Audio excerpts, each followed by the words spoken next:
Right, the Veterans for Freedom then. I'll be brief because I want to introduce someone who basically inspired this operation, you might call it. Right, it's all about the big five freedoms. The big five. They're basically the same as the ones the Americans have in the American Constitution, in the First Amendment to their Constitution, which forms the first of the Bill of Rights, okay? And these are, firstly, belief. Freedom of belief, that you can change your religion as you wish. That is the very first freedom. If you can't do that, what can you do? Next is speech. If you can't talk about your beliefs, how are you going to change anything? How are you going to persuade anybody about anything? Freedom of the press. We've got a rubbish press, we all know that now. Completely bought and sold, completely useless and dangerous, in fact.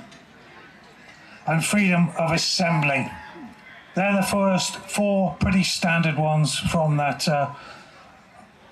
the basic ones that we require to be a democracy in a free country, which we are fast turning away from.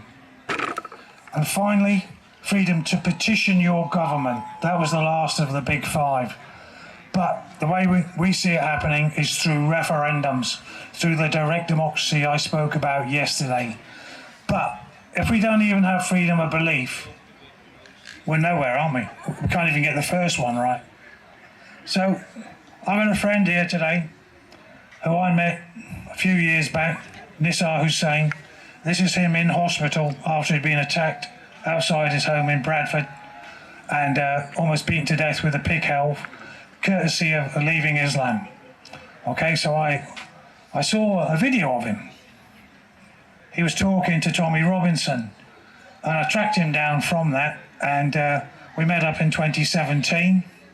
And I said to him, I said, Nissar, one day I'm going to take you through Bradford with a bunch of veterans and a crowd of people behind us to show that Britain is free again.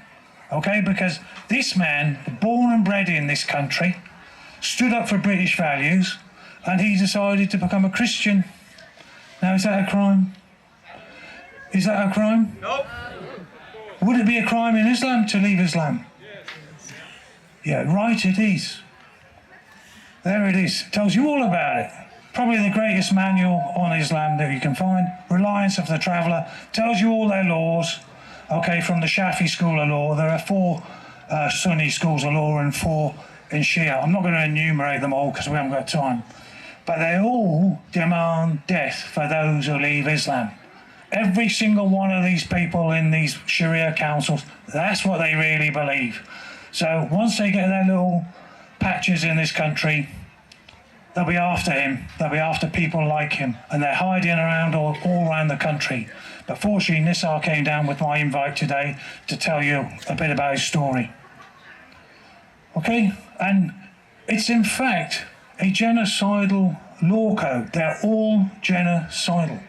And this is Geoffrey Robertson, who used to be Keir Starmer's boss, who used to be Lord Hermer's boss. And he wrote a book in 2012 explaining that those laws are genocidal. Okay? But they're bringing them in here, aren't they? By how many thousands? Daily. And they believe Nissar and his like should be killed. So you've got one of the bravest men in Britain has to live in hiding because he stood up against these people for a couple of decades before he had to be escorted out of his house in Bradford after he'd been attacked and put in that condition I showed you. So that's what we're about. Without further ado, I think it's best you understand that what I'm trying to do is obviously get a group of people together, these veterans, who will one day march with me and Nissar through that town once we've shown that these people have genocidal law codes, and the people who agree with them, on our side you might say, or who are supporting these Sharia councils, etc., are in fact complicit in the genocidal threat to the British ex-Muslim community. And worst of all, beyond even that, they're completely complicit in the destruction of our complete system. because it's based on those big 5 freedoms, and the first of them is what this man chose, to change his religion, and then he gets attacked, as you saw, and he's driven from his house, and he can never go back to Bradford because of that. And he's not alone, but he's the most famous of them. Okay, he's not alone. Unfortunately, have you got the video? We're going to rush it. What I'll do is we'll put the video on, and you'll see Nissar's story, and then we will move on to have Nissar speak to you. Okay, thank you.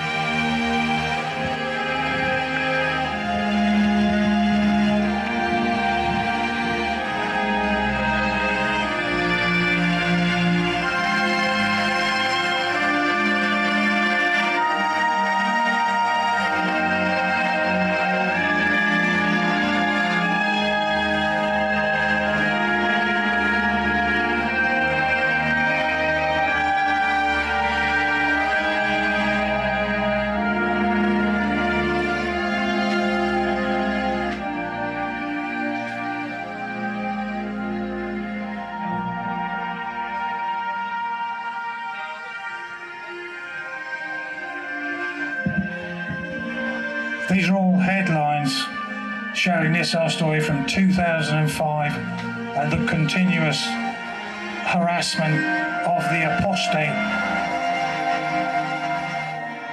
Night and day this happened. Rockets fired at the house. And a guy wielding an axe on the next house.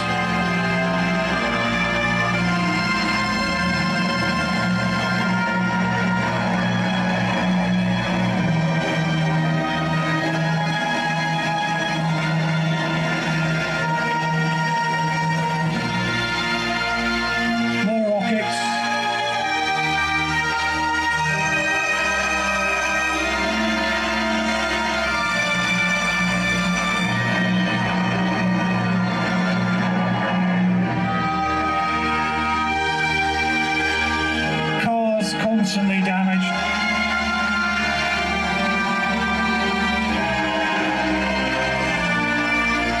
Attacked.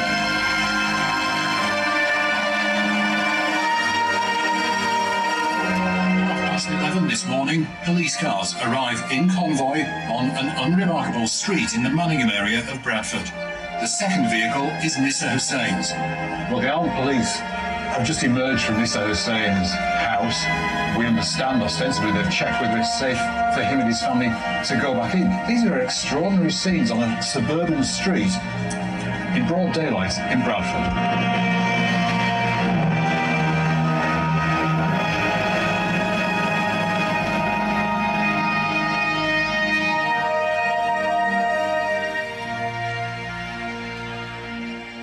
Ladies and gentlemen, Nissar Hussain, please, can you come up and say a few words about your experience? Give him a welcome, please. Brave man. Good Christian man.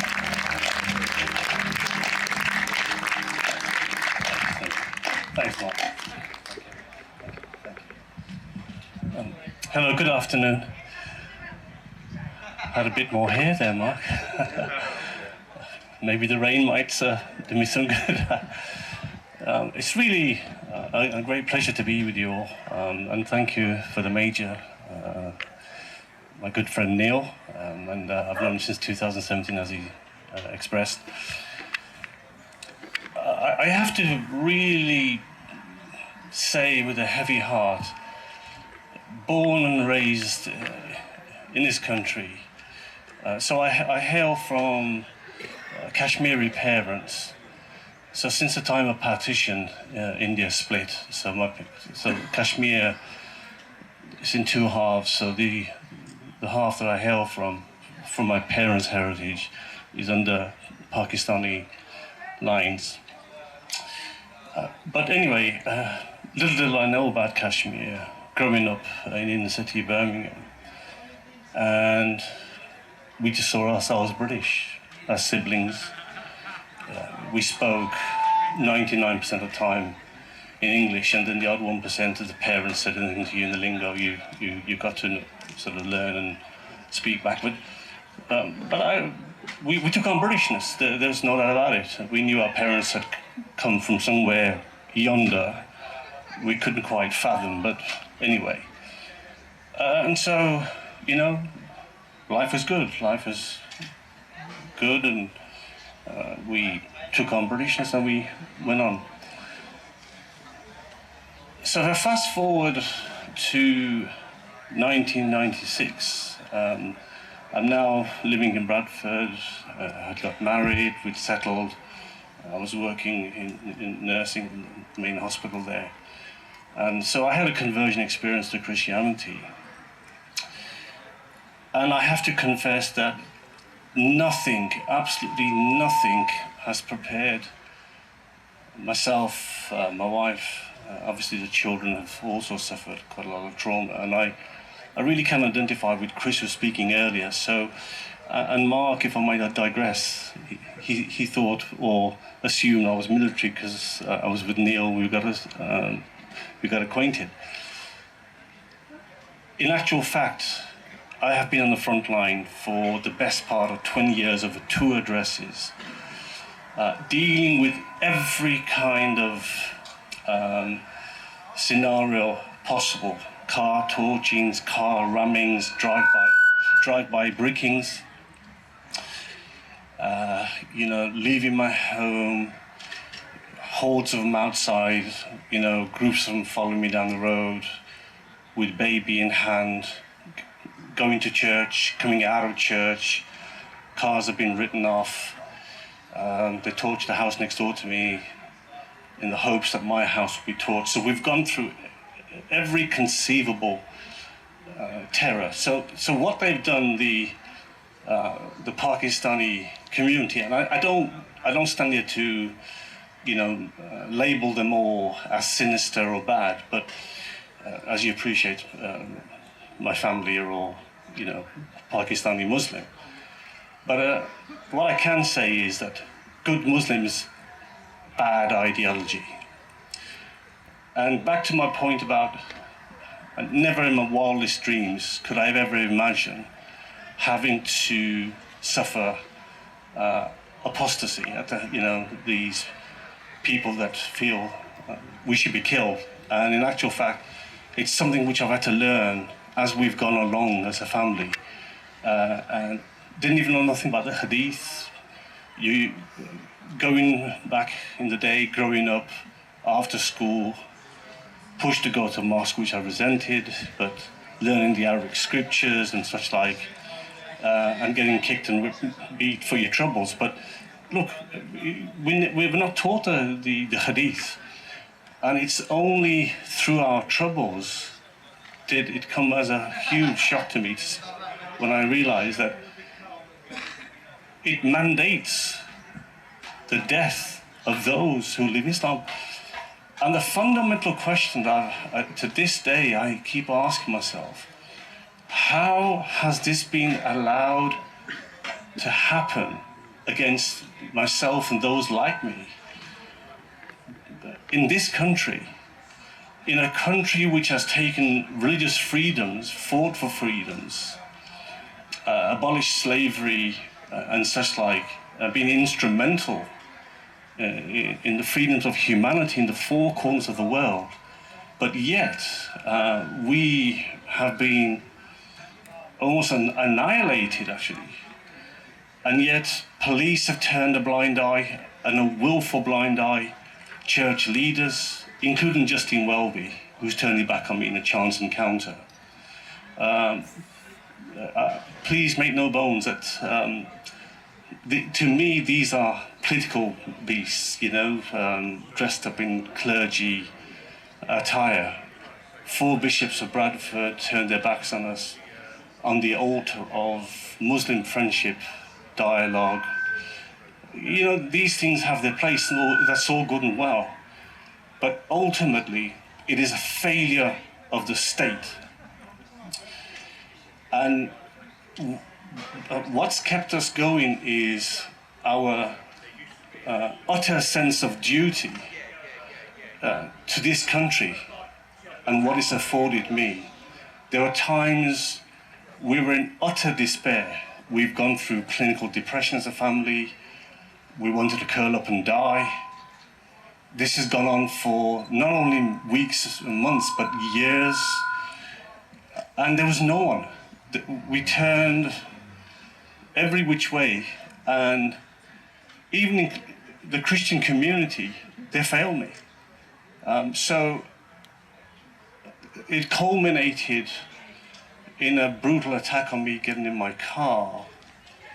And I was telling the police these things, that our lives are in danger, they're out to kill me, and they didn't accept apostasy. So we are apostasy survivors, but they didn't accept apostasy.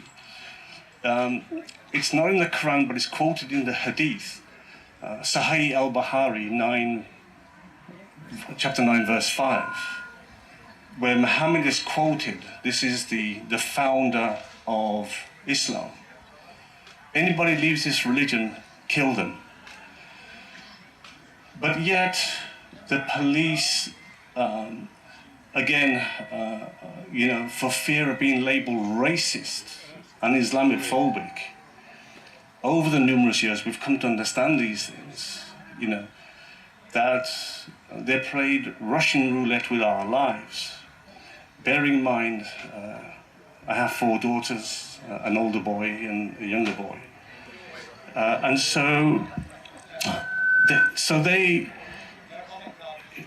was a woeful failure, and our lives didn't matter. Their lives matter, black lives matter, Pakistani lives matter, but our lives somehow didn't matter. And so every day for 7 years, in the first half, was a struggle. Every day. You lived in complete anxiety. You didn't know what was going to happen next, when they were going to torch your car, how they were going to ram it, when they were going to write it off, when you were going to be attacked. My wife was suffering these things as well, harassment. It starts off sort of just generally berating, swearing, then it becomes confrontational. Before you know it, bricks come flying through the window. We couldn't sit the children in front of the bay windows for 4 years. We didn't know where the next brick was going to come flying from. You can't sleep right, you can't function right. So some of the symptoms that Chris has expressed earlier, I have them. And so the bottom line is that please do recognize and understand that this is very real in the inner cities and towns, where you have sizable Muslim populations. And, we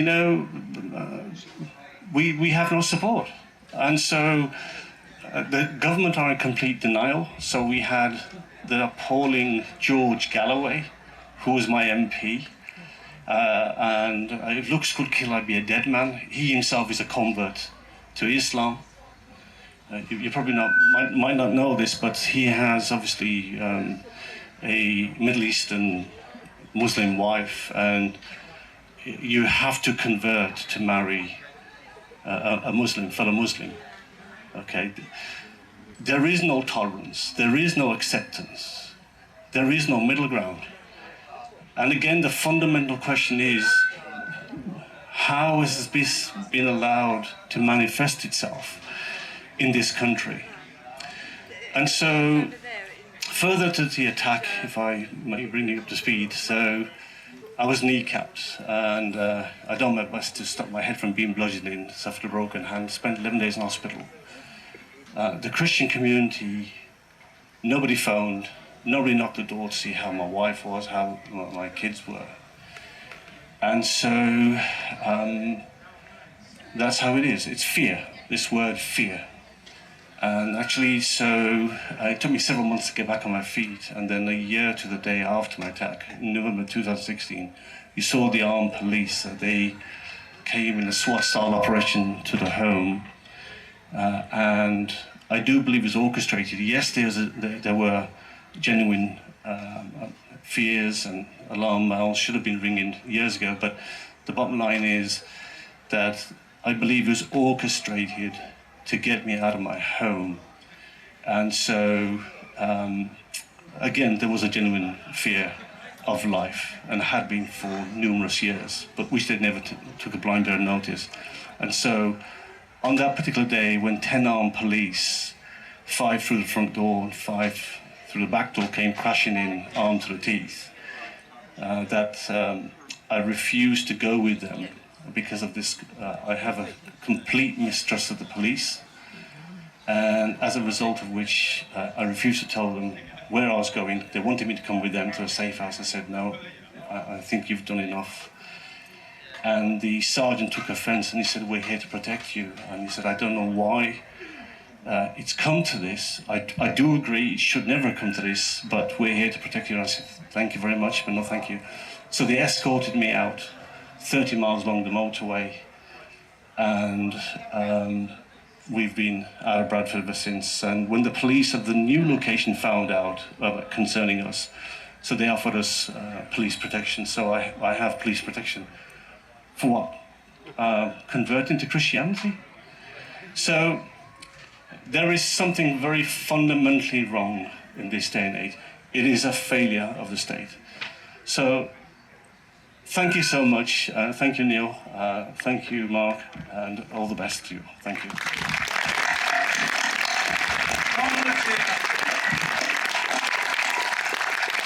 Yeah, so that's what the Veterans for Freedom is about. It's about defending the most fundamental belief that we should be able to hold, the most fundamental right that there is, that you can choose and use your conscience as you wish. So, you know, I look forward to that day, Nissar, when we can go through there and walk through that town with all of the people walking with us, and you're under no threat. That will tell us, you know, we've taken this country back, because it's not ours. Large parts of it are not ours, as we all know. But if you want a free country, it's not going to be under Islam. That is the reality. We just have to face that fact. I don't care what they do on the telly. I know my law. I know Sharia. That's why I help this man, because we've got to defend what we have fought for as the military. Thank you. And resist Sharia. And resist it, completely resist it. Thank you, Nissar. All right, thank you all very much. Thanks, lads.